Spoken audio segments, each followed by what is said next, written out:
In case number 91-463, to death for the murder of Troy Burris. Case number 91-304, I sentence you to death for the murder of Charles Humphreys. Case number 91-112, Citrus County case number, I sentence you to death for the murder of David Spears. Thank you. And probably see, I'll be up in heaven while y'all are rotting in hell. We will handle that. If not, Raped in the we'll form ass public one of these defender of the days. Fifth Circuit to handle that. Okay, there will be an automatic appeal. You have the right to an appeal. Mr. Glazer, is that going to be handled by you May or the your public wife and defender? kids John, get raped. I would ask that you would Right appoint in the the public defender's ass. office. Okay, to handle the appeal. I'll appoint the public defender's office to handle the appeal. There's one other thing that I want to say that I think needs to be said. I know I was raped. You aren't nothing but a bunch of scum. Therefore, these proceedings are now Putting completed. somebody who was raped to death. Motherfucker.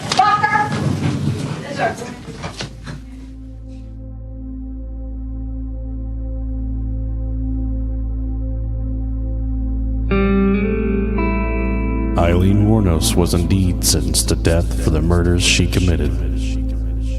Beaming me up into a space vehicle, man.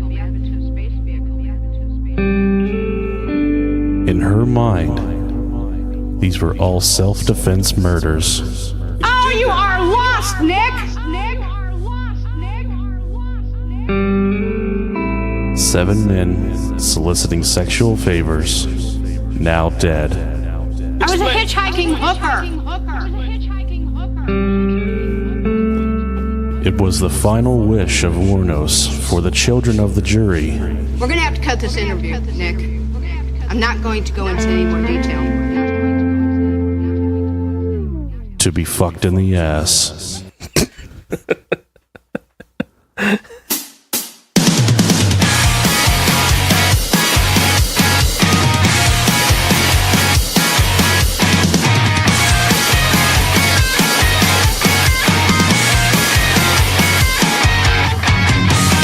Welcome to the Brohio Podcast Show. Oh, yeah. Okay, we're recording. Oh, okay. I wasn't sure if we were or not. I just want to apologize if there's some of you that have never listened to us before and you thought you were getting a really polished, well-produced product. Not happening. Not on our watch. Fucking fooled the shit out of you, didn't we? Not on my watch. Not happening. No. It's not happening here at Brohio. Yeah.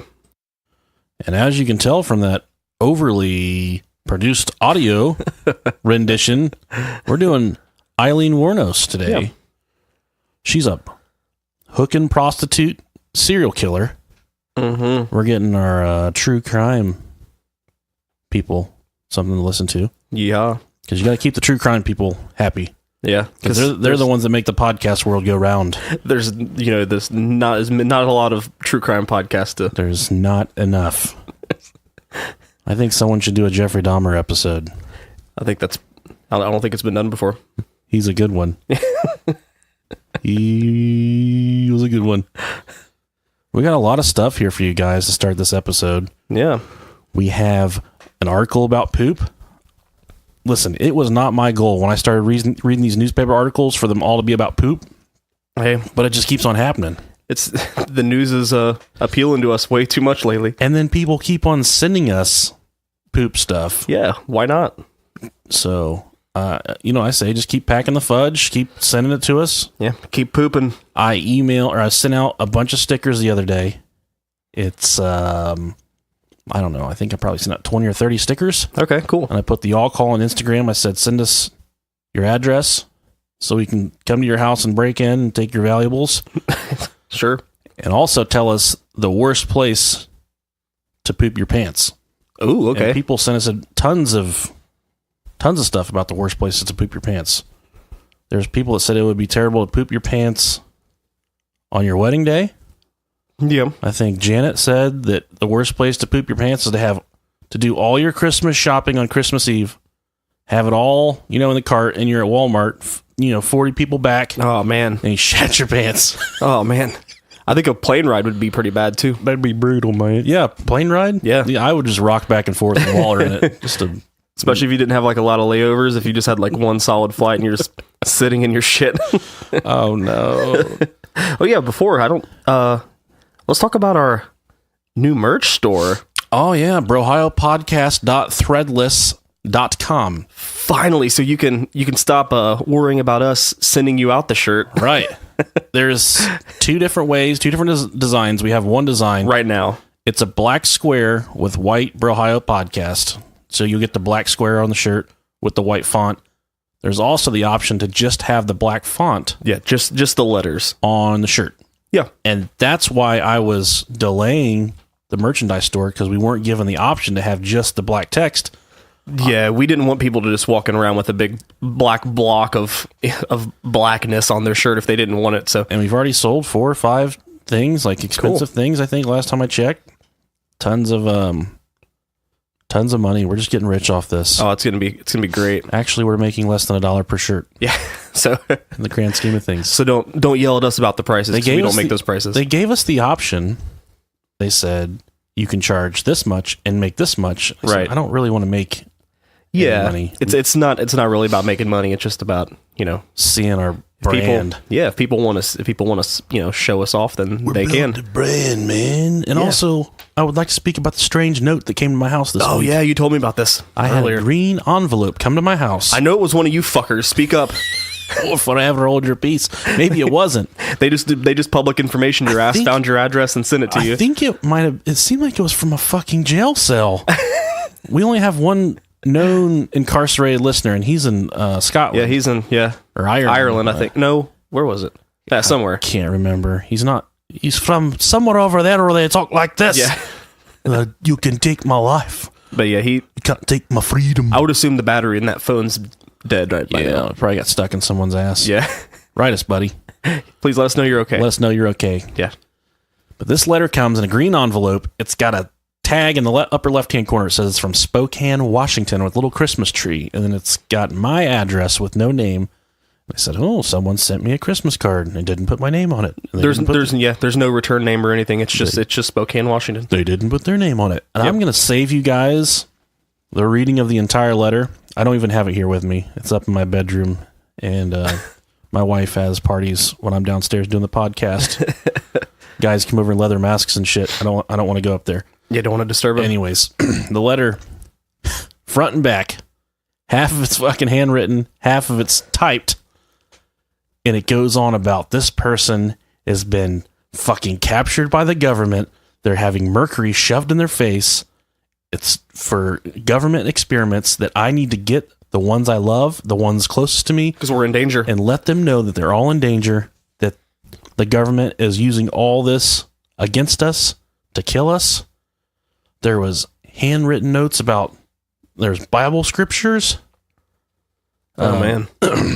It says that I am currently a victim of gang stalking, which is where the government facilitates a large community around me. Yep. That my neighbors are moved in. They are fucking members of the government. They're watching me.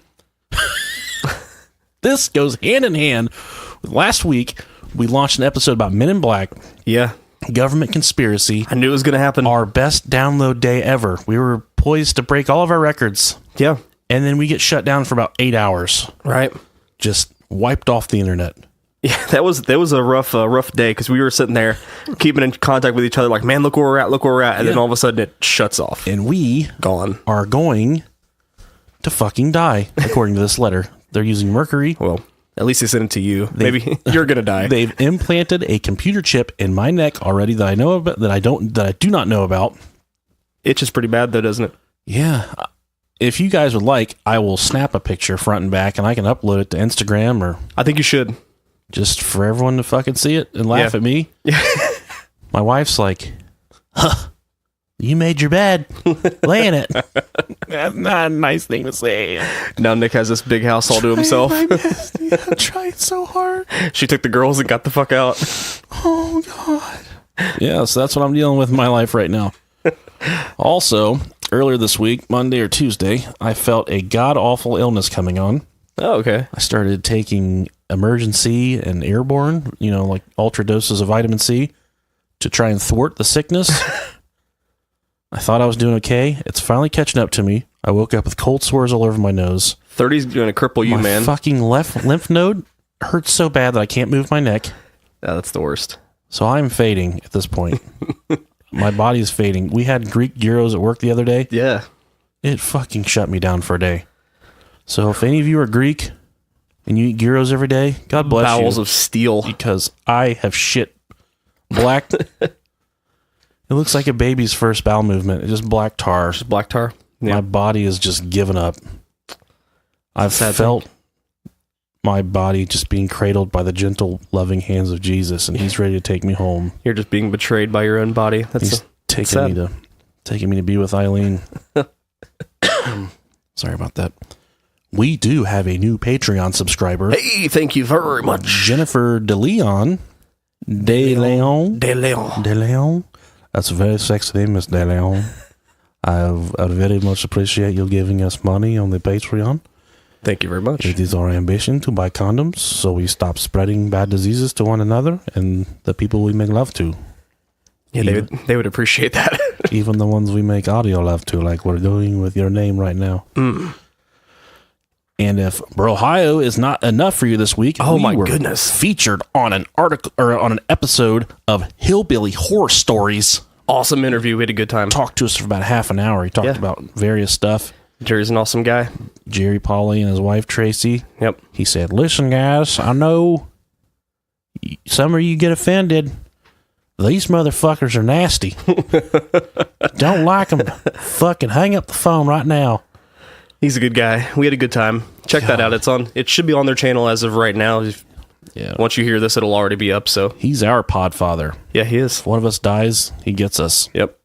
That's how it's gonna work. No questions asked. He's above and beyond his podcast. He's just an awesome dude. I can't even put into words how much he means to me. And there was also an article this week about Conrad Murray, Michael Jackson's lawyer. Yeah. He's written a book. And he said that they used to inject Michael's balls with chemicals in an effort to chemically castrate him so he would have a high-pitched voice for the rest of his musical career. Can you believe that? I definitely can. I would have liked to have been the one to give him the shot in the nuts. And if you'd like to learn more about Michael Jackson, Brohio Podcast did do an episode about the Neverland Ranch. Yeah. You can go back and check that out in our back catalog. It was a good one. He said Conrad Murray was not very candid in this book. He was pretty open about everything. Okay.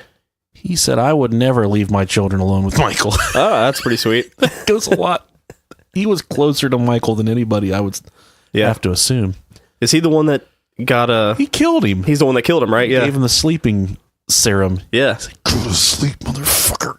He got arrested for that too, didn't he? Oh, yeah, he went to prison. I thought so. He just got out. Oh, shit, he didn't have to do much time at all then, did he? Kept crying foul. Oh, the food is awful. I'm gonna It's fucking prison. What do you expect? Fucking die in this motherfucker. This isn't fucking Red Lobster, bro. Cheddar biscuits. Yeah, you ain't getting them cheddar biscuits. Cheddar garlic biscuits. Oh, you can get a biscuit in prison, motherfucker, but you ain't gonna like the way it feels when it's going in. You know what I'm saying? You know what I'm saying? Big Andre's gonna give you a fucking cheddar biscuit right in your asshole. Debo. Hey, if you could please. Last time you fucked me, you didn't use any type of lubricant. Could you spit on that thing before you cram it in me? Before you destroy my chocolate starfish?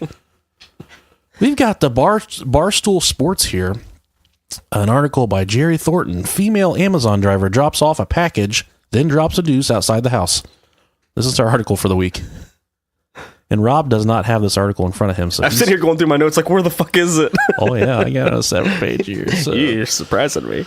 Source. A Sacramento resident is crying foul after a woman delivering packages for Amazon allegedly did her business in the street in front of the woman's home. And the act was caught on video. Ooh. Fortunately, we're a podcast, so we can't show this video. Can't give you the sound effects and whatnot, though. Around 3 p.m. Thursday, the woman who works for a third-party delivery... Yeah, let's get that straight. This is a third-party delivery. This person was driving a fucking U-Haul van that was delivering this stuff. So it's, no smoke towards Amazon. These people probably don't even have to take drug tests and shit. But a third-party delivery company drove up to Nemi Bautista's home in a U-Haul van, got out, delivered the Amazon package, and went back to her van. But before she drove away, The woman opened the passenger side door, squatted down, and defecated. What a terrible name for a shit. Defecation. Not defecated. Not defecated. I did not defecate with that woman. When Bautista arrived home, she noticed the feces and initially thought it was a dog. Oh, God. She checked her surveillance video footage and found it was actually from a human. Bautista writes the woman's supervisor came out in his personal car He inspected the poo. and was prepared for cleanup. Oh, shit. He just had brought a pooper scooper with him. Brought an extra shoe. He was in shock when he saw the size of it. He ended up scooping it up with a plastic bag, but didn't want to take it with him. It smelled really bad. I guess the garbage can will smell like shit for the next few days. I also had to hose down the gutter/sidewalk area after he left, she said in a statement. Christmas season, the silence majesty of winter's morn, the clean, cool chill of the holiday air. A woman squatting in broad daylight to take a shit in the middle of your cul-de-sac. Man. Oh, it's so good. I don't know what Nimi Bautista is all hacked off about. It's part of the ambience of the holidays, like the smell of horse ass when you take a sleigh ride, or the vague shit smell from the pants of the homeless guy playing Santa at the mall. You can't fight it. You just have to embrace it. I hate my life. I want to die. Serious. These delivery drivers work extra hard this time of the year. Forgive them if they don't have time to drop everything to take the Browns to the Super Bowl. They can't spend 20 minutes in the office toilet making purchases on their phone like most people. They've got rounds to make. Sacrifices have to be made. It's a simple choice. Do you want your packages on time? Or do you want pristine pavement outside your house? Because you can't have both. Just like you can't expect to have your packages not covering the driver's feces because there's no time to wipe when you've got a van full of boxes and a list of addresses to hit. Oh, it's the price we all pay for the convenience of not having to interact with other human beings by shopping retail this time of year. Very true. If all you have to do is occasionally hose down your street once or twice, I'd say you're way ahead of the game. So quit bitching. 'Tis the season. That's good. That's why I love Barstool Sports so much. Oh, man. There was another version of that article I had, and it wasn't nearly as funny. It was kind of just, someone pooped in a driveway and kept it moving. Yeah, I think that's the one that I have. Oh, yeah, that's the one I have on the notes here. Jesus God. That's a good one. Where do we go from there? This week, Aileen Wuornos. Aileen Wuornos. Yeah. Yeah, she was a hooker. Sex worker. I am not a hooker anymore. Yeah, you're out of the game now, retired. Yes. So I would like to say, as a disclaimer for this episode, we are not making fun of mental health issues at all. Oh, God. But mental health issues are going to come about in this episode. Yeah. And that is not something we laugh about. Although we might laugh about it. We're not serious. Forgive us, for we have sinned. And since we got on Spotify, we've really got a lot of new listeners. Every time we talk to someone new, they're like, "Hey, I'm from Spotify." I feel like we say this a lot, but at this point in time, you probably know what you're getting into by listening to us. Yeah. If not, we're go fuck yourself. Yeah, we're gonna laugh and we're gonna make jokes, but in no way are we belittling anybody with any type of mental illness. If you have something wrong with you and you want to talk to us, we'll talk to you. If you're on the same wavelength as Aileen Wuornos, though, then yeah, we're kind of making fun of you. Yep. Yes, yes, we are. But no, for real, it's definitely a serious thing, and it's nothing really to joke about. Right. So here we cover the damsel of death. The damsel of death. She was she's dubbed as the first female serial killer by several outlets. Not true at all. There's been plenty of other women serial killers. Yep. I know Oprah's killed some babies way before Aileen Wuornos was doing it. She killed guys, but true.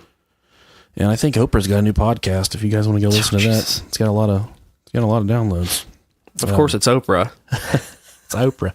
Oh, she fucking does everything. Yeah, I would hit that. Oh, dude, no doubt. I would destroy it. I would fall right into it. I would make love to her. Yeah. I would hold the cigarette for her after we were all done. No shame at all.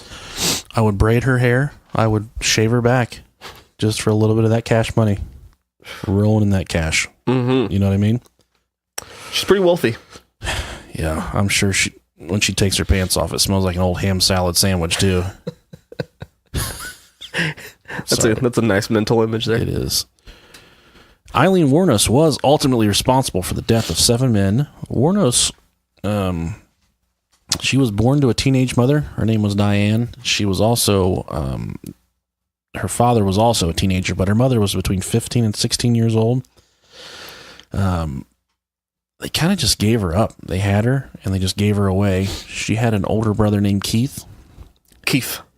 Queef? Queef. That's the worst thing about a queef is when the noise it makes when you have to suck it in first. Oh. I did that as you were taking a drink. I'm sorry. Yeah, you did. Aileen Wuornos was born in 1956. That would make her roughly 61 right now. She was born in Troy, Michigan. She's not 61 right now because she's dead, Rob. Yeah, she... Well, I didn't say that, but thank you. Thanks for putting that out there for me. Oh, her dad, Leo DiCaprio, was never a part of the question. Interesting thing about her father, he was incarcerated for sex crimes against children. No way. Yeah. That runs in the family. And he killed himself in his jail cell. He hung himself. Oh. And she never really knew him or met him. I would Sex have crimes to against imagine- children, I can't say I feel bad. And you're already seeing that from the very beginning. She's in a toxic environment. She was doomed. She was destined to There fail. was no opportunity for success here at all. No, not at all. Although you have people like you and I who went through similar situations. We're fine. We're not fucked up. Well, let's not go that far. My grandpa used to put Werthers in my butt. Oh. And I would get them out, and Werthers are so good, I would just eat them. Yeah. After a second, that taste is going to go away, and you're going to taste that delicious goodness. Yeah. As long as you get past the initial blast of shit. Yeah. The blast of shit in your mouth. The nugget of turd on it. Hey, so you know, it's caramel. Ain't that toffee? Ain't that bad? Toffee is the most overlooked candy in the entire world. Heath bars. It's just classified as old people candy is what it is. God. I would eat Butterscotches. Oh, I would eat a Heath bar out of Roseanne's ass. That's how good they are. Dude, I love Roseanne. Yeah. That they're redoing Roseanne. The show. I know. I can't wait. What are they going to do with John? He was dead. Yeah, he died, but He's an angel. They're playing it off as if that never happened. So I can't wait. So John Goodman's still going to be in it. I can't wait. And as we said before, her mother abandoned her at the age of 4. And pretty much from that point on, her life was rather fucked up. When she was abandoned by her mother, she was taken in by her grandparents, Lori and Britta. The thing about Lori and Britta, they were just as terrible as mom and dad. They like the sauce. Lori and Britta both were raging alcoholics. They did horrible things to her. Oh, yeah.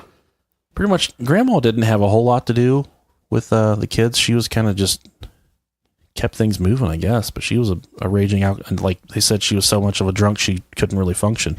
Her grandpappy, on the other hand, that dude, he was the fondler, right. When she was 11 years old, she began selling herself. For booze. That's so sad. Marijuanas, cigarettes, and also food. Selling yourself for food. I would not suck a dick for a Big Mac. Wait a second. I would not suck dick for crack. I would suck dick for ribeye. Like medium rare. A little bit of butter on top. That's understandable, though. Not Outback, though. No. You're hating on it? You. Oh, Ponderosa, something nice here. Golden Corral. Golden Corral. That's good steak right there, man. It's real good steak. One of the constants in Eileen's life was her grandfather sexually abusing her. Oftentimes when he would punish her, he'd make her strip down completely naked, and then he would beat her. I don't know what the enjoyment would be for a sexual abuser to get someone naked, a small young girl like that, to punish them. I don't know. Britta is dead. Grandpa, he's currently dead. Good. I'm glad he's dead. Good, yeah. I just want to put that out there. No shame. And it was kind of known amongst the family that Aileen and Keith, her brother, were sexually active with one another. Yeah. Which is completely weird for me. There's It happens in Game of Thrones. so you got Grandpa, he's doing it. You got Keith, he's doing it. So the grandfather began employing his friends, and she was getting passed around amongst grandfather's friends. And So sad. one of the grandfather's friends did manage to get Aileen pregnant.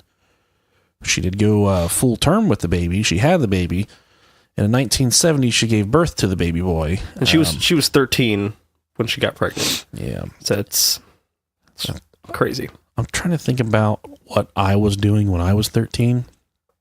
Shoving pogs up your ass. I definitely know I could cook pizza rolls by myself at that age. 13. So if I did have a kid, it wouldn't die from starvation. I could do pizza rolls for it, for sure. And I think I knew how to make Kool-Aid. I'm not real sure. I didn't really become proficient at Kool-Aid until I took home economics in high school. And then my Kool-Aid was so thick I had to chew it up. It crunched like the sugar with grit between my teeth. That's the best. It is. She was sent to a home for unwed mothers to have the child, which that is not a thing any longer, I do not believe. No. Possibly in other countries. Speaking of other countries, I watched a movie about Mexico today. Oh, okay. Disney Coco. I took the kids. Yes, we watched that the other day too. Holy shit. Is I that almost cried. I fucking did cry. I almost cried, and I don't cry over anything. At the very end? Yeah. Let's not spoil it, but My wife looked at her. She's like, I'm crying. And she looked at me. I'm like, I'm not fucking crying. my wife said something. She was like, "That was so sad. I almost cried." I was like, "Fuck, I almost cried." She was like, "Did you really?" Like, I don't cry over anything. Like, I don't know what I'm like a robot. kind of fucking dark shit That was Walt like Disney is doing in the afterlife, but he's got it going on. that would pull at my heartstrings. Yeah, they got it all together over there. We're celebrating El Dia de los Muertos this year. Fuck it, yeah. I'm bringing everybody back. Yeah. Putting everybody's pictures up. Yep, good movie. Go see it. We're gonna go talk to Loopy Loop Stars. I think she goes to Mexico every once in a while. No, okay. She can tell us how to do this. I have no idea. I just know there's sugar skulls and sweet bread. I'm fucking down with bread. Oh, dude, so Look at so me. much. Sometimes I just go to Subway and Bring on the gluten. I stare in through the window, and they're like, "You want some Italian herb and cheese bread? We'll just go out back. We'll throw you the leftovers." I'm like, "All right, thanks. That's not what I was trying to do, but thanks for the bread, guys." Yeah. Back to the task at hand here. When she was 15, after she had the baby, Grandpa kicked her out. She went to live, of all places, in the woods. And she officially began her career as a sex worker at that point. Because when she was doing it, when she was 11, that didn't count. So, Is that still considered a career? Can you consider that a career? Oh yeah, she was paying the bills. I mean, she lived in the woods. What bills did she have? But still, I mean, you flash forward many years when she meets Tyria. yeah, Neither one of them worked. Guess that's true. She paid all the bills. they flocked around. You go to Vegas, there's plenty of people supporting themselves there on Very sex. true. You know, the Kitty Cat Ranch or whatever Yep. it is. The Bunny yeah, Bunny Ranch. Bunny Ranch, yeah. No thanks. Not that I know personally, Right. but yeah. I know a guy. I have this friend who, Yeah, and many of the neighbors knew that she was kicked out. I knew that she was getting the old granddad weenie, and they kind of felt bad for her. yeah, So they leave their cars unlocked. This is in Michigan. I think it gets cold in Michigan. We live in Ohio. it's north of us, so I would assume I think Michigan's right on the equator, or right on the top. the equator. You're going the opposite way, man. Yeah, they're right on the top, right there by the Arctic caps. It's not as I don't think it's as cold as Minnesota, but it's Fucking cold. That our research assistant Courtney, she puts Yep. pictures on Instagram all the time. I would kill myself. It's always fucking snowing. I would kill myself. She's like, "Look at this, more snow." It's like 60 here August right now. 3rd, It's great. 6 feet of snow. August 15th, I'm snowed in. I'm sorry, Courtney. We're still going to need our research notes. No excuse. We suck. We can't do this without you.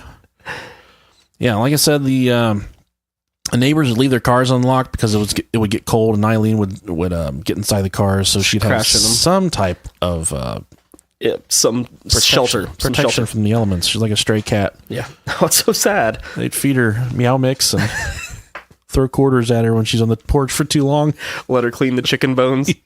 Jeez. Mind you, we're making fun of her. She did kill 7 people. So you just heard the audio a few minutes ago. Don't judge us. She desperately wanted children to be fucked in the ass. So she's just as much Fact. to blame for this as anyone else. Oh, so we're getting into the adolescence of Aileen. This is the time before she became a murdering prostitute. if you're staying with us on the timeline here. Yeah. And she did have an arrest in Colorado at some point. I didn't write down the year, but she was 18. She was 18? Yeah. And it was for DUI, disorderly conduct, and firing a .22 caliber from a moving vehicle. You go, girl. And the .22 caliber rifle, that was her murder weapon of choice, even for the gentleman involved with the serial killing. She always preferred a .22 caliber, and she wasn't a one-hitter quitter. She'd shoot the fuck out of him. And she did eventually get arrested for failure to appear on that one as well, because she was just running from her problems at that point. Yep. You know what I mean? And flash forward a couple years, while hitchhiking through Florida, she met a yacht club president named... Oh, that's fancy. Louis Gratzfell. That's Louis Gratzfell. That's even a rich name. It's a very rich name. Yeah.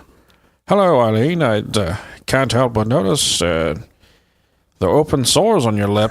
How would you like to take a ride on my yacht?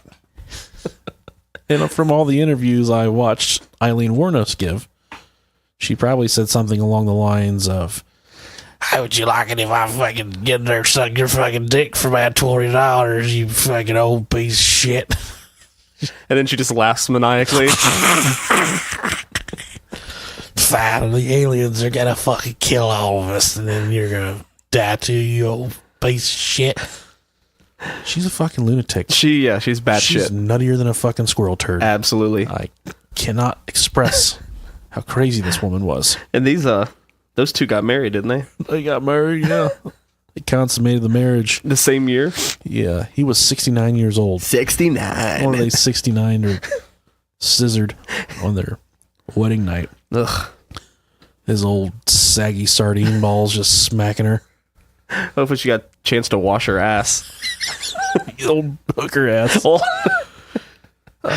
Aileen, this is Louis. You're not answering the phone, but everyone else in the yacht club can help but I can't help but smell the odor of hooker spit coming from me all the time, and I can't quite figure it out. Please return my call if you could. Love you, baby. See you later. What do you think she cooked for him? Oh, squirrel. Squirrel. Hooker soup. Hooker soup. It's just her swamp ass. You can have Spam or M&Ms, you stupid son of a bitch. And Louis, moving on in that relationship, he did say that she began beating him with his own cane for cash. So not only could he not walk, but then she would beat the shit out of him with it. I need $7 for nachos, and you're gonna fucking give it to me, you old soggy son of a bitch. Yeah, she would beat him with a cane.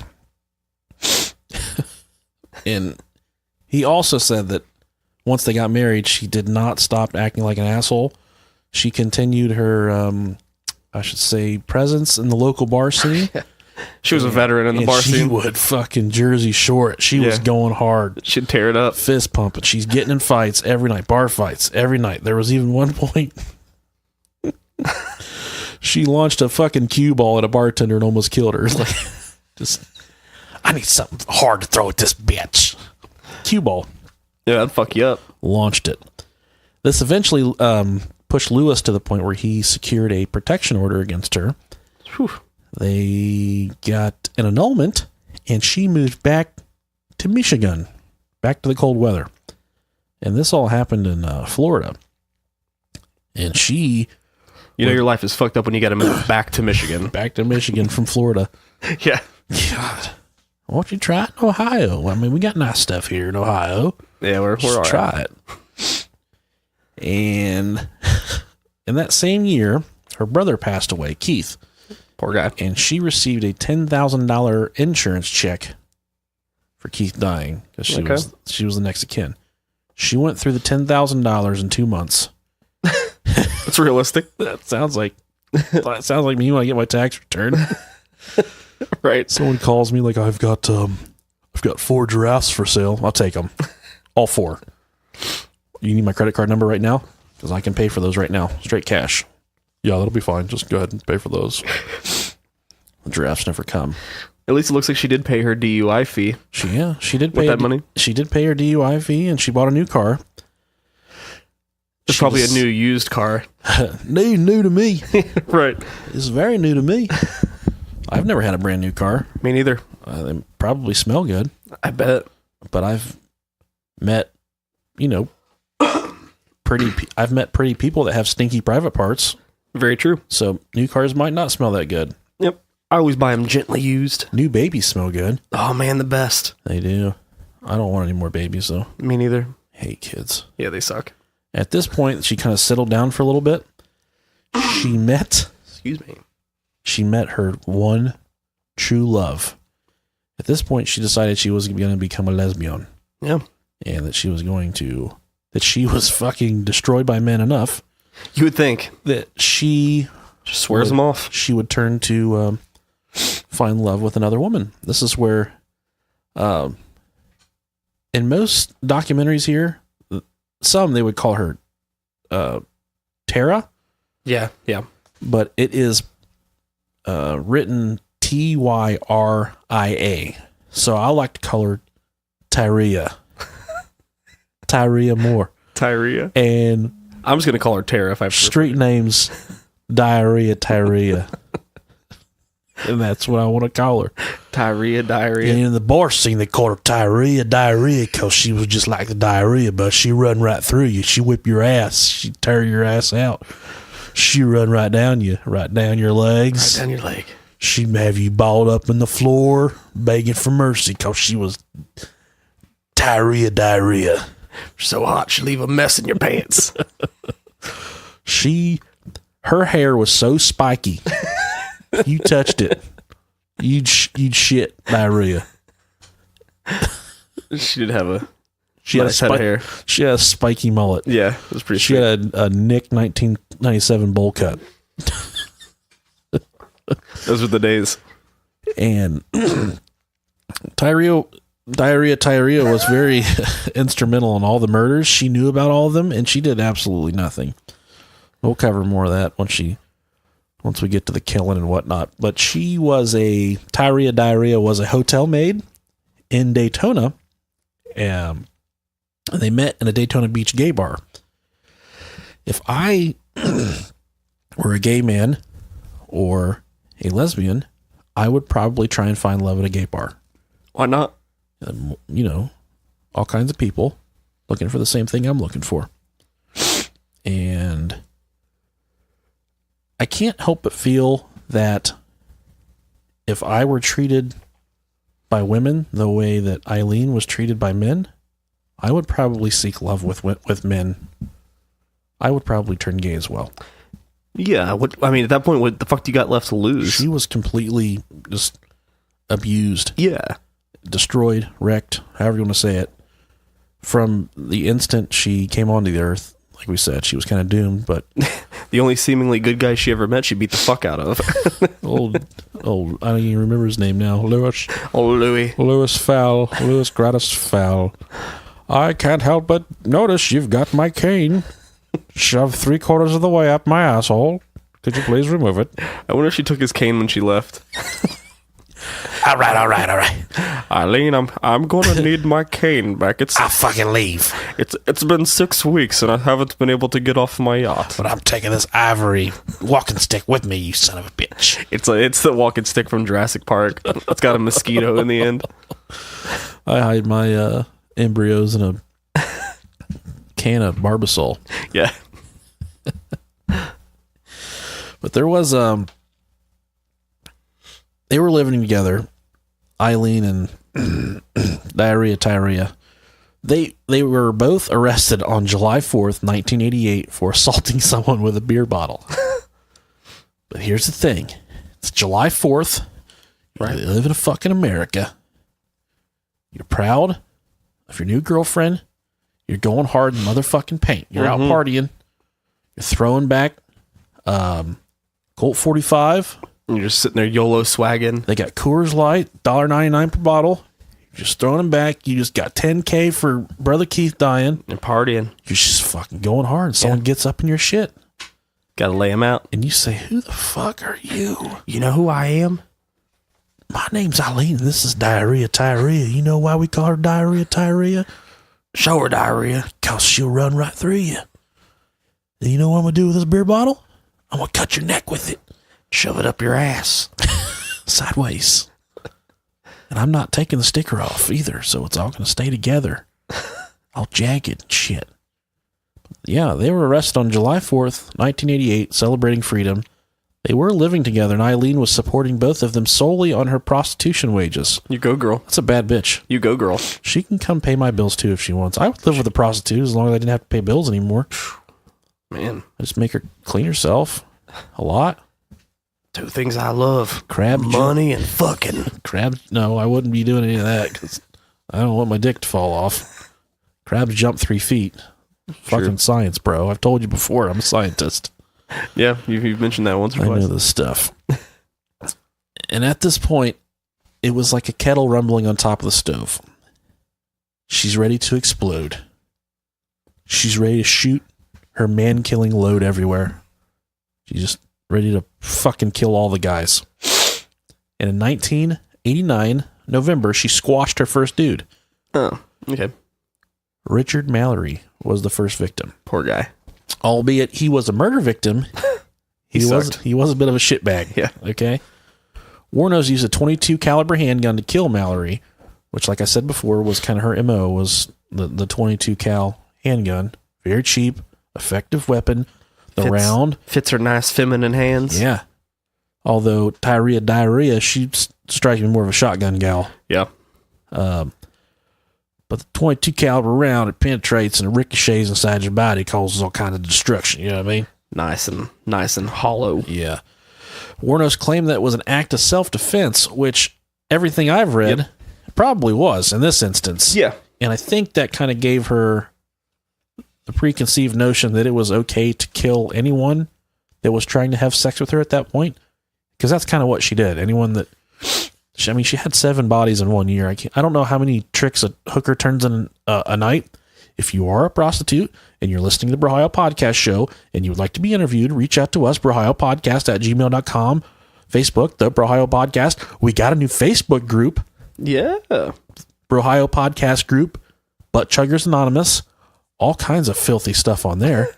It's horrible. It's really bad. I've had to delete a couple things already because I was kind of fucking afraid. Oh, I didn't have even... Oh, maybe it's ones I've seen. Oh, God. And he from what I believe, he had already been in trouble. Mallory had already been in trouble before for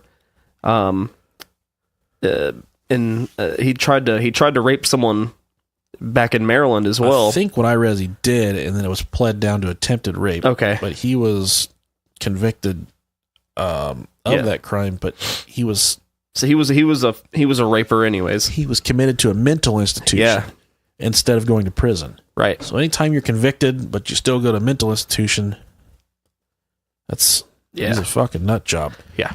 He frequented strip clubs. He was exceptionally fond of prostitutes. You don't say. Aren't we all? And at one point, he was charged with attempted rape, like Rob said. He spent time in mental institutions on the attempted rape charge. This could have very well been the catalyst for all of the murders of Aileen Wuornos. I'm not sure if this was the murder, but there was one murder where there were pictures and the steering wheel in the vehicle was tore all to fuck. It was broken and scratched. And she said that one of these fuckers tried to handcuff her and do whatever with her. And this guy might have been the one that did it. Okay. She was already teetering on the...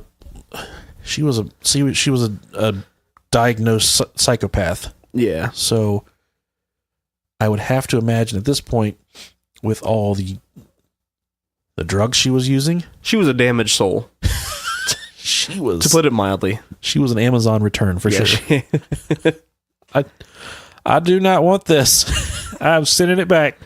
You go to the store and you find this one packages that are completely ripped open, but then someone slaps some tape on the top of it to try to hold it together. Clearance. Clearance. That's her in a nutshell. I bought these tampons. She's just one And they big got poop on them. one big walking piece of IKEA furniture Isn't that where tampons go?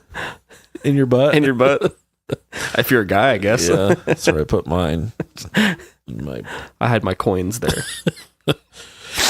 Yeah. So the next victim was David Spears, Father of Britney Spears. Brittany's dad. Yeah. Can't believe you both said that at the same We're time. fucking horrible. I love Britney Spears. Mm-hmm. Not as much as I like Ariana Grande. Just kidding. Don't like her at all. Who's the one? My wife's going to see one of them in concert. Who's the one on American Idol or The Voice or whatever? She was a judge. She got tattoos on her fingers. Demi Lovato? Yeah. Oh, dude, I would eat her butt. Corn and all. Oh, dude, I don't care. She's a beautiful young lady. I'd eat a mile of her shit to see where it came from. I would hold her fart like a bong hit. Oh, God. I love that girl. Like I think I've said this before. I don't get really entangled in the celebrity crush thing. Oh, I do. It's never going to happen. But I am exceptionally fond of Miss Kate Upton. Oh, fuck. Who wouldn't be? She is gorgeous. She's my favorite. I think it's my life goal just to make sure she's okay. Oh, yeah. 911, there's a guy on my balcony looking through my window. It's fine. I'm just making sure you're okay. You're just holding up a Brohio podcast t-shirt. Just making sure you're okay. I got an extra large for your boobs. She's gorgeous. Yeah, she's swell. She's swell. David Spears. David Spears was the second victim of Aileen Wuornos. Aileen Wuornos spoke in depth about what the fucking aliens were going to do to us. She said the aliens were going to nuke us and blow us up. Aileen Wuornos, if you break that down, Aileen, aliens, Wuornos, warn us. Aliens warn us. It's credible. Make that fucking connection right there. She was not a psychopath. She was a fucking visionary. Yeah. She was trying to save us all. She was a fucking martyr. What can you do? His body, similar to Mallory, the first murder, was located in a secluded area with fatal injuries caused by the discharge of a .22 caliber pistol. Discharge. I discharged this morning. In regards to physical appearance, there was also a likeness to Richard Mallory, and both men were middle-aged. I think they were all around their mid-50s, and that seemed to be the MO for most of these guys that died. In one source of reference, Spears is described as being practical, predictable, honest, and hardworking. I hate how they try to describe these guys in a positive light. Right. They're victimizing a woman, which that doesn't fit the description of the type of man that Wuornos would later go on to state in the trial that she killed. She said she was doing Dexter shit. She was a vigilante. She was killing people that were trying to rape, that were abusing men. They're rapers. They're a raper. I'm so not a raper.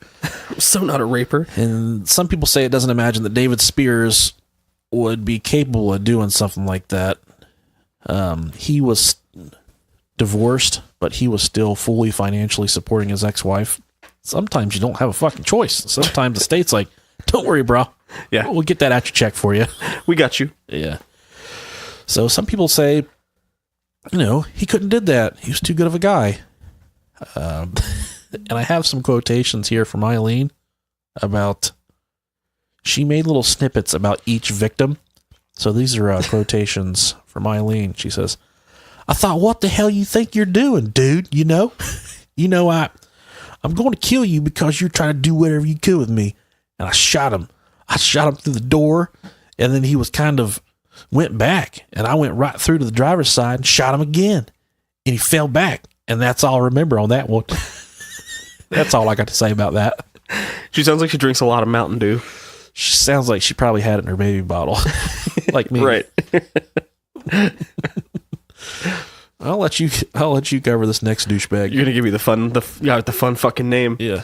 We get next on the list for Mrs. Wuornos is Charles or Chuck Karskadon. It's like a mastodon, just with a smaller dick.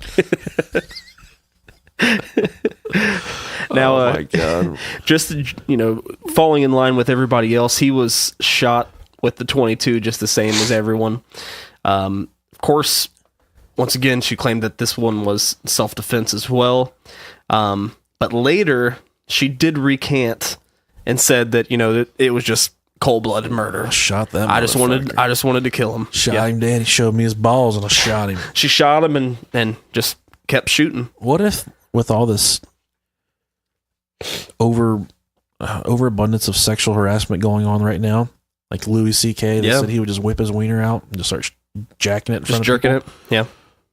What if there was like a vigilante like her right now that just started walking around fucking plugging these motherfuckers? There could be, man. I can't wait. Harvey Weinstein started this fucking trend, and now it's fine with me. You get to see Hollywood going down. Dude, you and I talk about bad stuff on here. Right. We are not slime balls. We're not that bad to people, I don't think. In person, we're polite.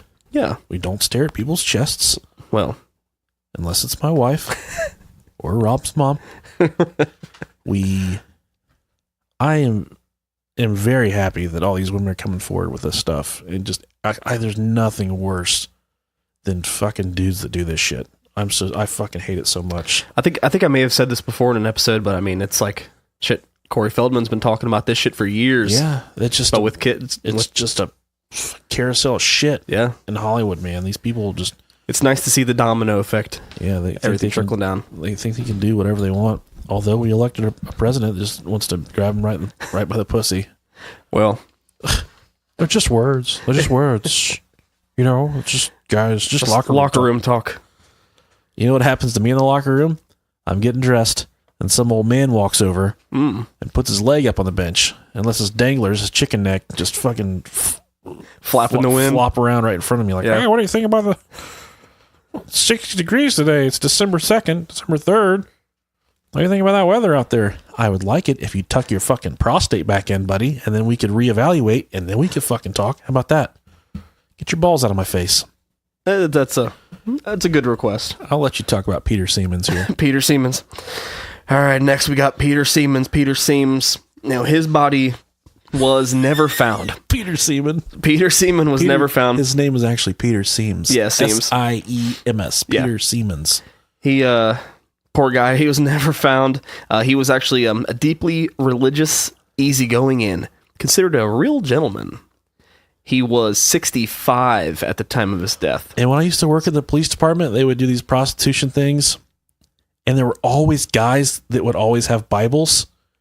And so if they did get caught, they would say, I wasn't going to fuck her. I was going to talk to her about God and Jesus and stuff. And that might have been what this guy was trying to do. I'm sure. It's just a front. Yeah, that's... Oh, gosh. I just want to lead you to the Lord, but first, you must put my goodies in your mouth. It looks like this is something that she said here. Oh, yeah. This is something that she said about Mr. Siemens. You got to use the Aileen voice, please.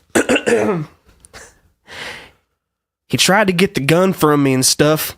We're struggling with the gun and everything else, and a couple bullets shot up in the air. And finally, I ripped it away. And I had the gun in my left hand, and I put it back in my right hand, and I shot him immediately. God damn it. A couple bullets went up in the air. False alarm. Oh, it's so good. Oh, man. Oh, man. Next, we got Eugene Troy Burris. Eugene. Troy. In the words of Aileen, he physically attacked me, and he laughed. That's what she had to say about old Eugene. Anytime you meet someone named Eugene, you have to be on your fucking toes. You got to be ready for the worst. Eugene, Jethro, Clyde. Most guys named Chad. I think that's... Those are very suspect names. Nick and Rob. Actually, one of my best friends from work, an avid Brohio listener. His name's Chad. Poor guy. He's not a creep. He's a really nice guy. He's a Bengals fan, too. Poor guy. All the way in Columbus. It's rough. Ooh, shit. The game's on right now, actually. No, it's not. Tomorrow night at Monday night. You're not a true fan. Oh, it is. He was described as a hardworking, respectable individual, just like some of the other guys. His body was located in a secluded area as well. He was roughly the same age, the middle age as all the other men. And in the words of Aileen again, and I think I shot him right in the stomach or something. Or something. I might have shot him in the dick. Stupid motherfucker. Next, we got Charles Dick Humphreys.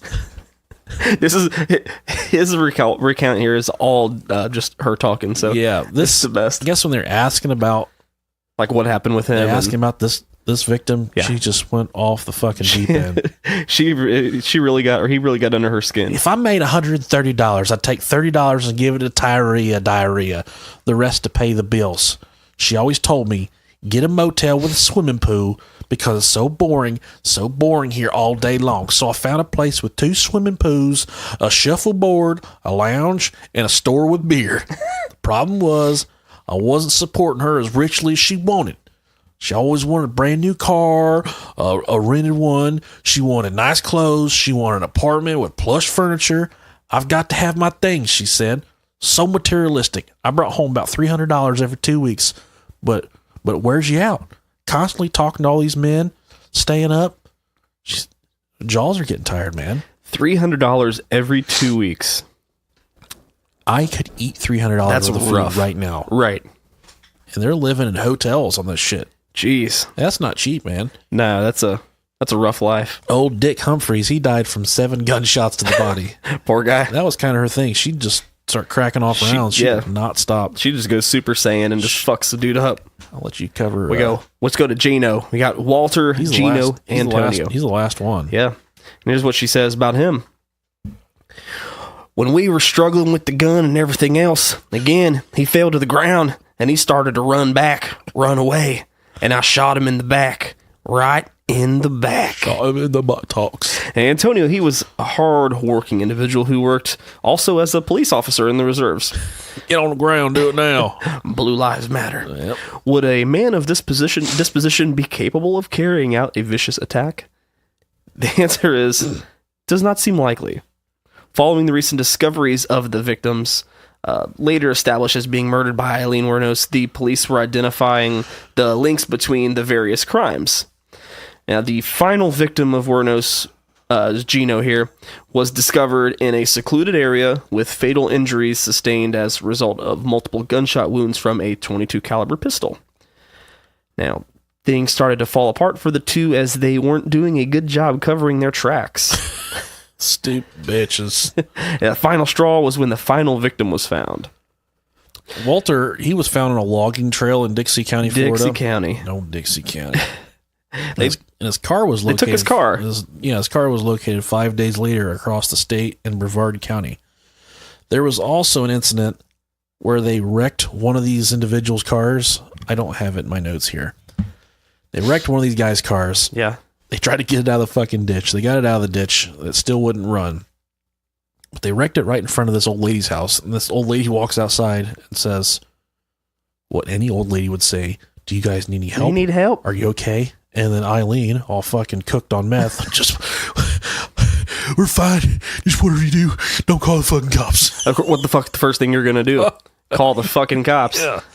And they got a palm print off of one of those vehicles. Yeah, they left it, of course. It was very damning, the palm print. Yeah. Eileen had used so many aliases, though. Yeah. Everywhere they stayed, she'd always use different aliases. Yeah, no, she had a different name everywhere. I mean, in all these different states, she had criminal records in many states. She had some that she used frequently, but she had a lot of different ones. So yeah. And Captain Steve Benniger was the commander of the Marion County Sheriff's Office Criminal Investigations Division and was familiar with all the interconnecting crimes from all over the state. So she was hitchhiking all over the state with diarrhea, and they were staying on these random hotels. And these crimes are being committed all over Florida. Common MOs all over the place. Just on the 22 run. caliber. Running. Picking up hookers. Gunning. Beating people with beer bottles. Getting hotels with swimming pools. Fucking some more. Peeing in the pool. Plush furniture. Do you pee in the pool? Fuck yeah, I do. Let me tell you about this thing that has been blown up on the internet this week. I read an article about a gentleman that was very upset because his coworker told him that it is very standard practice for all humans to urinate and then poop. Like you stand up and pee, and then you sit down and poop. This is for guys. I don't know if I've ever done that. Is that a thing? No. We're getting really personal here with Brohio Nation, but if I'm sitting down and pooping, I'm peeing too. Well, I don't stand up to pee and then sit down to poop. That's weird. let me tell you about a really unfortunate situation that happened to me one time. Hang on. This is going to be a stupid question. Never mind. I'm not even going to ask it because it's stupid. Go ahead. Okay. One time I sat on this toilet and it had a really small toilet seat. Maybe as big around as the mouth on a 7-Up can. Really small. So I could barely get all the bits in there. And I don't do this practice that this person speaks about, where you stand up and pee, and then when you're done peeing, you sit down and poop. However, I do partake in the practice where when I'm standing at a urinal, I keep my pants and my underwear all the way around my ankles. Like a little kid? Like a little kid. Yeah, that's what my kids I'm 30 and I piss like a little kid. I just stand there bare ass with my hands at my side. I do it. You don't have to wash your hands afterwards if you do that. You go to the little Jack in the Box or Steak and Shake. Yeah.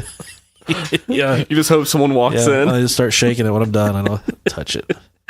That's good. But I had this situation. It's a really small toilet seat. I think this was at work. And I got everything. I could barely get it all in there. And I did my business. And the toilet seat put so much pressure on my genitalia that I could not go all the way. And when I stood up, it released all the pressure. Right, and then it went everywhere? All over my jeans and my pants, on the wall, on the floor. I just laid there and cried.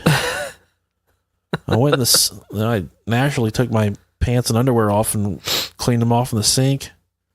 And then the lady's like, "What are you doing?" I'm like, "Oh, sorry, I thought this was the men's room. This fucking Target. Doesn't matter which one I go into. I can use both of them." That's the beauty of it all. How do we get to that?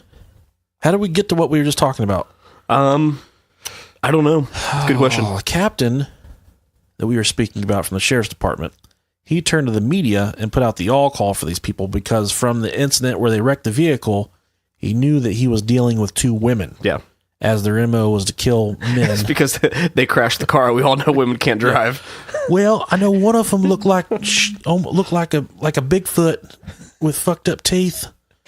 And then the other one looked like a woman with spiky hair, with a mullet, a spiky mullet. And they were running, and they're holding hands. So I think they were girlfriends. They had 2 liters Mountain Dew. They looked like the guys from Brohio, like a bunch of knuckle fucks. The leads started pouring in, tips from all over the state. In mid-December, they had several tips involving the same 2 women. A man in Homosassa Springs said 2 women matching the description rented a trailer about a year prior. Their names were Tyria Moore, Tyria Diarrhea, and Lee Blahovic. Blovic.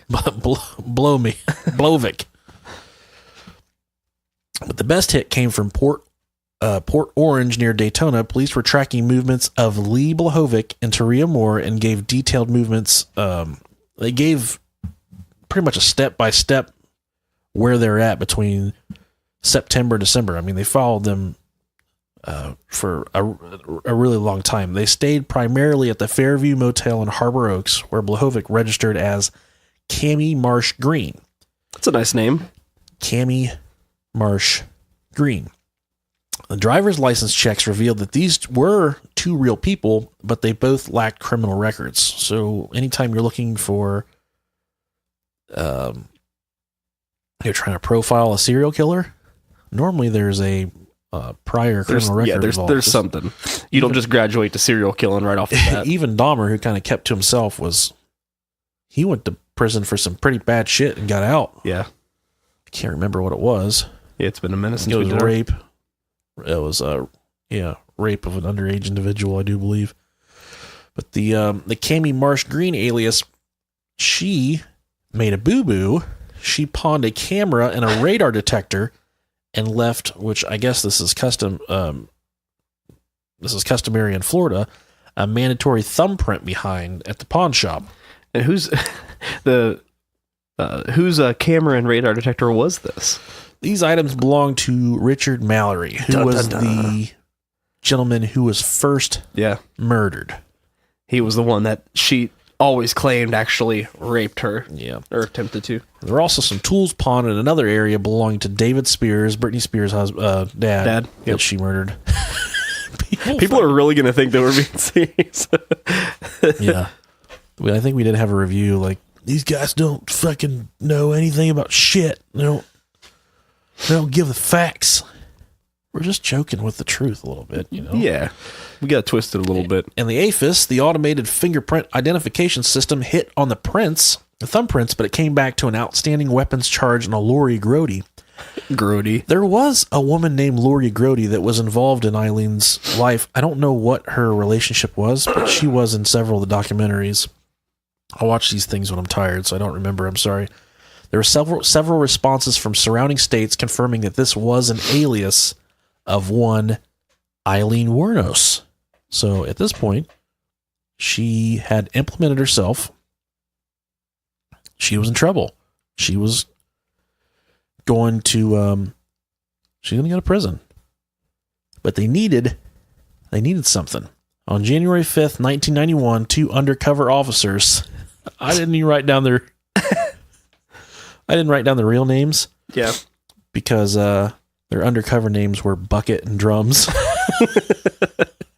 Bucket and Drums. What about the alien from Skinwalker Ranch named Thud? Thud. I love him. And these two officers set out to sell drugs in an attempt to find Aileen. They were, slanging and banging, cashing necks and snapping checks, breaking hearts and busting farts. That's on one of our reviews too. Yeah. They're just going out and they just have drugs. Like, if we act like we're selling the drugs, we will get her. We sell meth. We're definitely going to find this crazy bitch. They finally spotted her at Port Orange Pub. This was an undercover deal, and they wanted it to happen suddenly. The Port Orange police were not aware of the drug bust or aware of the situation. And Bucket and Drums were part of a task force, an inter-county task force from officers from all over the state that were convened together strictly for the purpose of arresting the serial killer. And one thing I learned while working in law enforcement, when you're working in someone else's jurisdiction doing some fucked up shit like this, you call them and tell them what you're doing so you don't get your fucking head blown off. Right. The Port Orange police were unaware of what was going on, but they got a call. Someone had seen someone matching the description at the pub. So naturally, the Port Orange police, they respond to the bar, and they take Aileen outside, and the undercover guys, they see this. They're like, no. Don't. Whatever you do, don't arrest her. And the reason they didn't want to arrest her, they didn't have a murder weapon at this point. They weren't 1,000% sure that she was even the one that had committed the murders, and they knew they needed Tyria.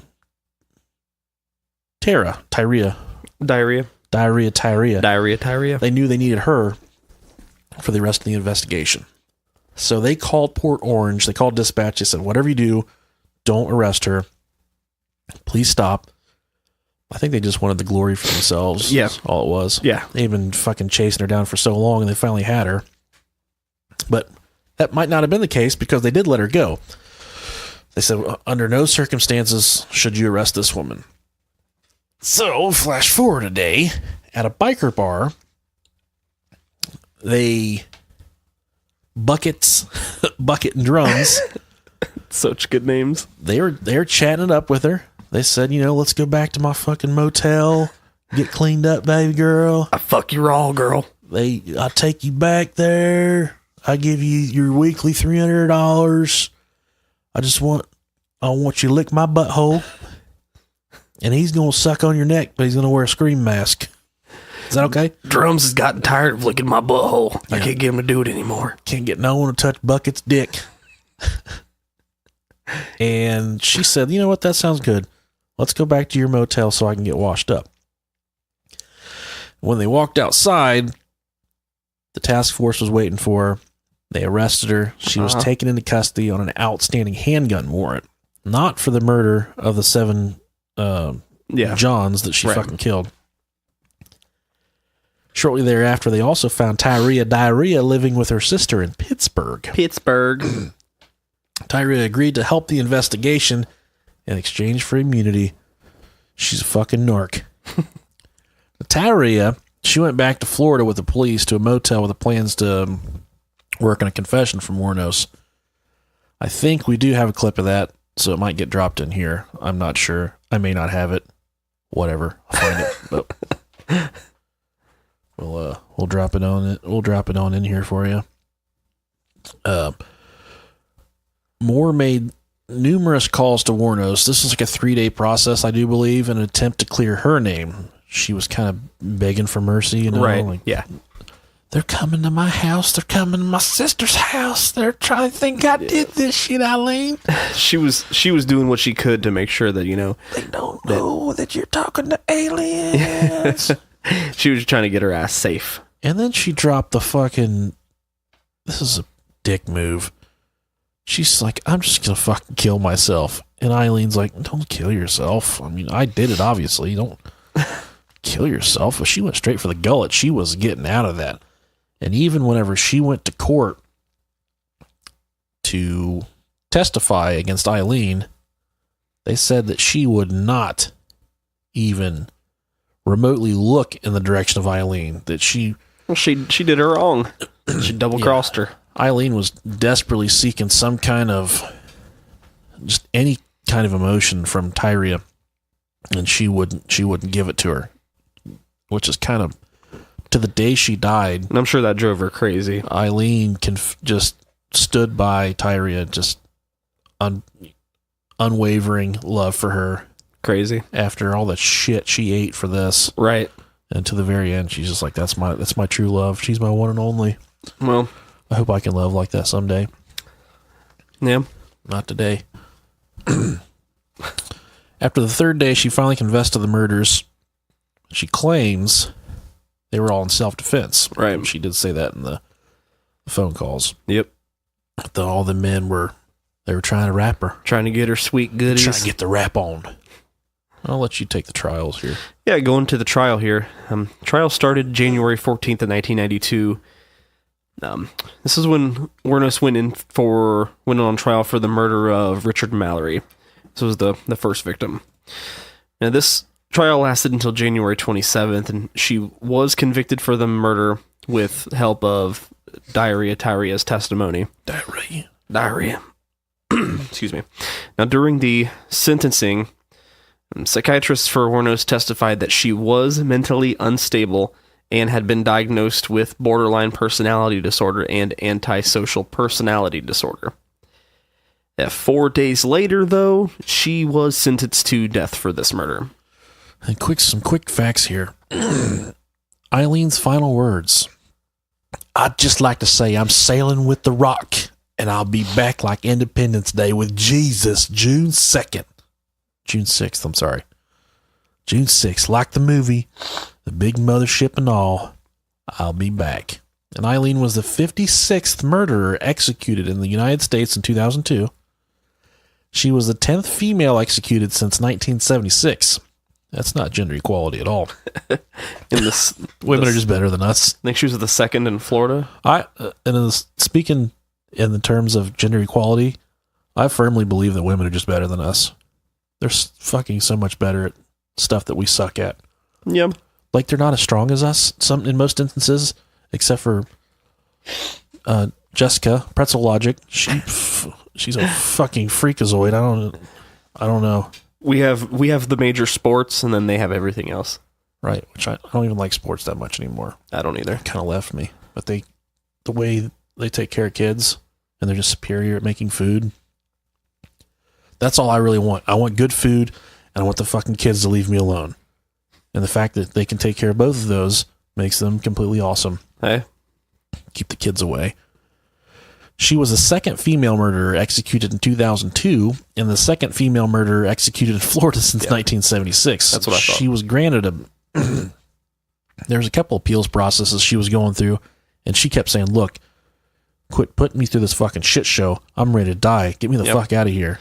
Yep. And he leave it to old Jeb Bush. He's like, Old Jeb Bush. I was like, what we're gonna do here is we're gonna fucking kill her.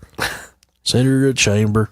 Get rid of this loopy bitch. And Wuornos was assessed using the psychopathy checklist and scored a 32 out of 40. That's a 32 out of 40. The test itself evaluates individuals on a 20-item list of antisocial and interpersonal behaviors, with each item being scored at 0, 1, or 2, therefore creating a maximum score of 40. Depending on the location and research, prospective scores above 25 or 30, she had a 32, are consistent with that of a diagnosis of psychopathy. Psychopathy is traditionally defined as a personality disorder which is characterized by persistent antisocial behavior, impaired empathy, and remote and bold, disinhibited, egotistical traits. So, I think you and I talked about this before we started the show. I don't think she should have died. I don't think that as far as the checklist, as far as her all being there, she was a few nuggets short of a Happy Meal for sure. Yeah, she was. But I don't know, man. I don't know. You think you knew what she was doing when she did it? I think so. And I think that she is batshit crazy. You're in the squirrel turd, bud. Yeah, she's batshit, but at the same time, I think that in the heat of the moment, I don't think psychopathy really led too much into it. I think it was just that she hated men. Yes, and that's what I'm saying.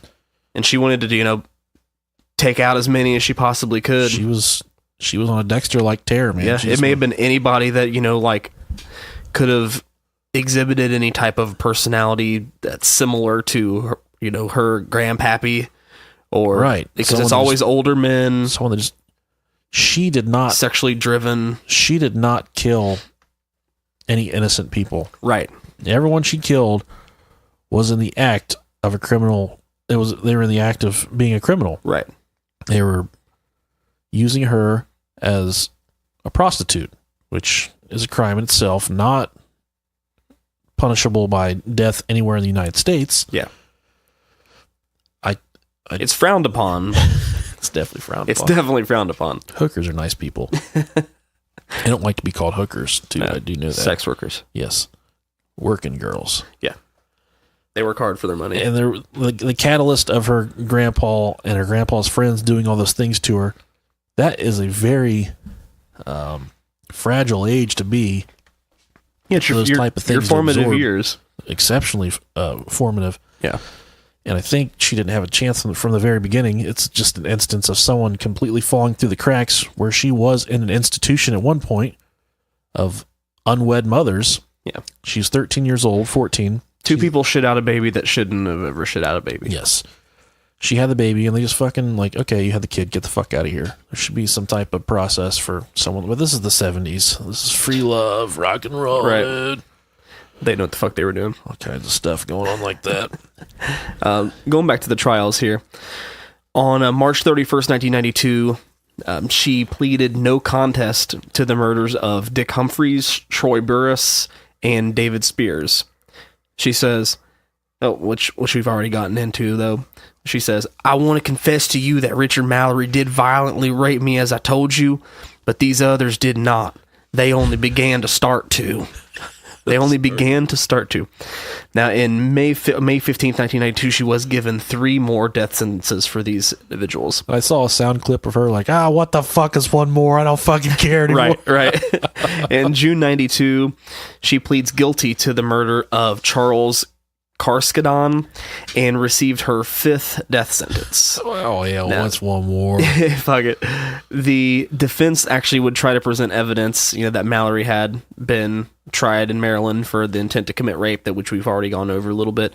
The judge, of course, denied this to be presented as evidence, and her retrial was denied. At February 93, she pleads guilty to the murder of Walter Gino Antonio and received another death sentence. That one, she just she said that I just wanted to fucking kill. Yeah, she just wanted to kill him. And that I could see making her worthy of the death sentence. Yeah. You said she killed him for sport. Just cold blood, yep. And for Peter Siemens, she wasn't charged with murder for him due to, his body never being located. So you got 6 total death sentences. So, of course, she was sentenced to execution. She was injected 6 times. Yeah, she made an appeal, and it was denied in 1996.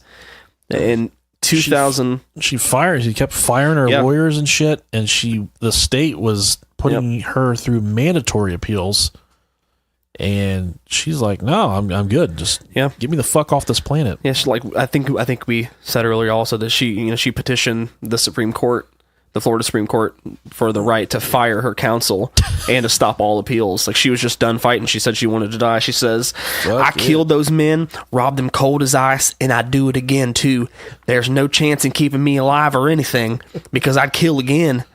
I have hate crawling through my system. I'm so sick of hearing this she's crazy stuff. I've been evaluated so many times. I'm competent, sane, and I'm trying to tell the truth. I'm one who seriously hates human life and would kill again." That's a Now, solid motherfucker right there. Now, while she was in prison, she also made claims that the prison matrons were abusing her. She claimed that they were messing with her food by spitting in it, serving her potatoes cooked in dirt. Sometimes my wife serves me stuff like that. Same. Fucking potatoes come out of the fucking dirt. There's still dirt on them when you buy them in the goddamn grocery store. And they were giving her food with piss in it. Silly bitch. Bear Grylls. They're giving her the pissy food. She also said that she overheard them saying that they were trying to get me so pushed over the brink by them that I'd wind up committing suicide before the execution, and that they were wishing to rape me before the execution. I saw the interviews with her, and it looks like she brushed her teeth with fucking Land O'Lakes butter. She brushed them with the dirty potato. She looks like she got hit in the face with a bag of what the fuck. Before her execution, she gave an interview claiming that her mind was being controlled by sonic pressure. Absolutely. To make her crazy, and described her impending death as being taken away by angels on a spaceship. And she was brought to the death chamber. This was on October 9th, 2002. She did decline her final meal and instead opted for some black coffee. Just give it to me. Give it to me black and strong. At 9:47 a.m., she was declared dead. And this ends the legend of Aileen Wuornos. I'll be back. Yeah, she's coming back in the mothership. Yeah, she's coming back riding on Jesus' back. What do you do? I don't know, man. It's sad. It's a real sad case. It is. I'm very conflicted about it. Yeah. She was lost through the cracks, I do believe. Yeah. It's really sad. It's leave it to a fucking bush to kill her too. In Florida. Yeah. No, I mean, what can you do, honestly? I mean, I feel like they had one person died for the death of 7. Right. It's kind of how America works, right there. Just like we said, she was fucked from the get-go. She was very much fucked. Right out getting pooped out, she was done. Tyria diarrhea says, "Hey, I run right through you, but I love her. But I'm going to snitch you out when it's all said and done." Right. Bitches ain't loyal. Yeah. I have no idea what we're doing for the next episode. No, but I think we're gonna. All right. Yeah, we're gonna record We're gonna finally get going on our Patreon stuff. It's gonna be short, hard, and fast, just like our wieners. So, if you do want to get on board with our Patreon, Nick, what we got on that? Just go you can do a Google search, Brohio Podcast Patreon.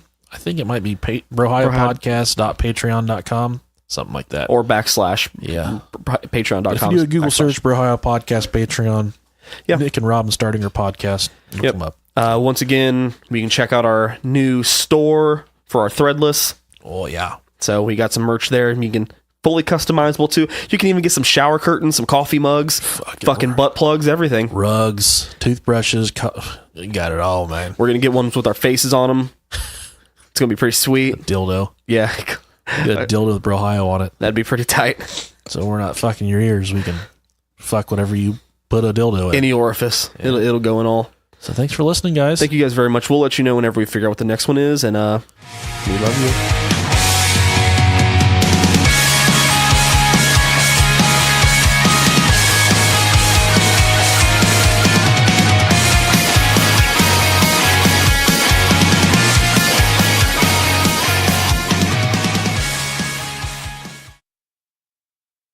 You know, I was just wondering how you're going to be, you know, at 9:30 tomorrow morning. Are you prepared? I'm prepared. I'm all right. I'm all right with it. And how, I'm all right with it, but like I said, remember, let them know that I know that the cops knew who I was. After Richard Mallory died, I left prints everywhere, and they covered it up. And let me kill the rest of those guys to turn me into a serial killer. I know they did, because I was no professional serial killer or anything, or murderer, or whatever you want to call it, you know. I wasn't professional at what I was doing. Eileen, I did some sloppy work, you know, and I left how have prints. you prepared yourself for tomorrow morning? I'm all right with it. Yeah, I'm ready to go. Hey, I was tortured at BCI. They had the intercom on in the room, and they kept lying that it wasn't on, and they were using sonic pressure on my head since 1997. Sonic pressure. And every time I was trying to write something, I think they had some kind of eye in the cell, I'm not sure, but every time I started writing something, it went up higher. So I'm thinking that probably had the TV rigged. The TV or the mirror, something was rigged. They got a huge satellite on the compound. After they put the huge satellite on the compound, it could have been either rigged to the TV set or the mirror or something, because the electrician, when he put the mirror on the wall, he said, doesn't that look like a computer? The back of it, and he stuck it to the wall. And do you think, did that affect your mind, do you think? Huh? Did that affect your mind in some way, the sonic? It was crushing my head, and they were using sonic pressure continually. Then when I had 3 meetings with Miss Villacorta on it, every meeting I had, she increased the pressure of the volume of the comm, increased the harassment on the floor, increased the trays being inedible, just increased every bit of my complaints, and trashed all grievances. They're trying to make it look like I was crazy at all times, rig up the room with torture. If I said anything about I think their whole plan was to try to make it look like I was totally crazy, and so nobody would believe anything I had to say about anything, and then drive me there if they could. I suffered so bad. I was really struggling to survive. Had a lot of trays that were attempted murder and everything. I had to wash all my food off.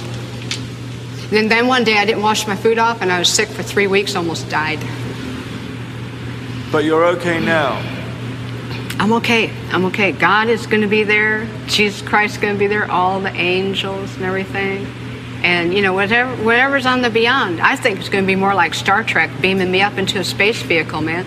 Then I move on, recolonize to another planet or whatever. But it's whatever's the beyond. I know it's going to be good, because I didn't do anything as wrong as they said. I did the right thing.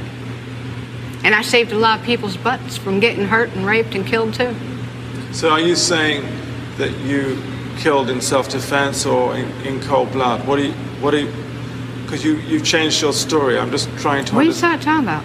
Change story on what? No, about whether it was self-defense or not. I'm not going to say, I'm not going to get in depth about my cases, Nick. I'm on my way to the chamber, nothing stopping it. You can believe it or you don't have to believe it. That's up to you, man. Put a big question mark on your film. What more is there to say about the cops? What more do you want to say about the cops? A lot of stuff. Did you know that they were surveilling me before I killed? And then I knew it? And that it was covered up? Did you know there was helicopters dropping down from the sky, deputy sheriff, with decoys picking me up 4 or 5 months before my arrest? It was covered up? But nonetheless, Nobody ever asked me these questions. Whether the cops were following you or not, Eileen. Oh, whether the cops were following me or not, Eileen, what? Let's say the cops were following you. Yeah. Let's say they were following you and they did everything that you're saying they did. Uh-huh. Nonetheless, Yeah. you killed 7 men. Yes, And you I'm did. asking you, what got you to kill the 7 And I'm men? telling you because the cops let me keep killing them, Nick. Don't But you not, get it? Not everybody is killing 7 people. So there must have been something in you that was getting you to Oh, do you that. are lost, Nick. So I was a explain- hitchhiking hooker. Right. Running into trouble. I shoot the guy if I ran into trouble.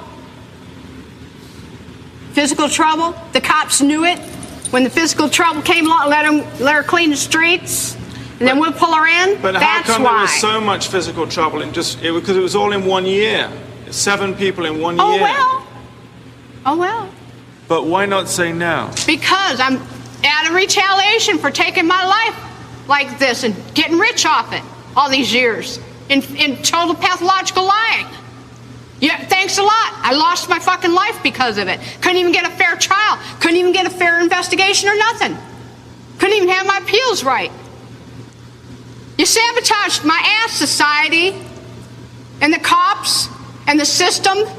A raped woman got executed. It was used for books and movies and shit. Ladder climbs, the election, everything else.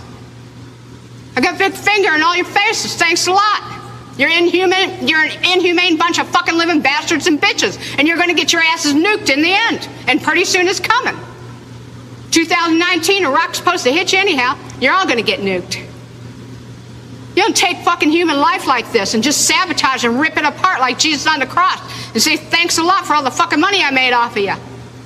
And not care about a human being and the truth being told. Now I know what Jesus was going through. They've been trying to tell the truth, and I keep getting it stepped on. Concerned about if I was raped, I'm not giving you book and movie info. I'm giving you info for investigations and stuff, and that's it.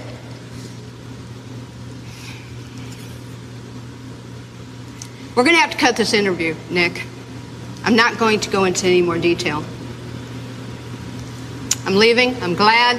Thanks a lot, society, for railroading my ass. Okay, let's go. It was really pretty incredible that Aileen had just sailed through the psychiatric test the day before. It makes you wonder what you'd have to do to fail.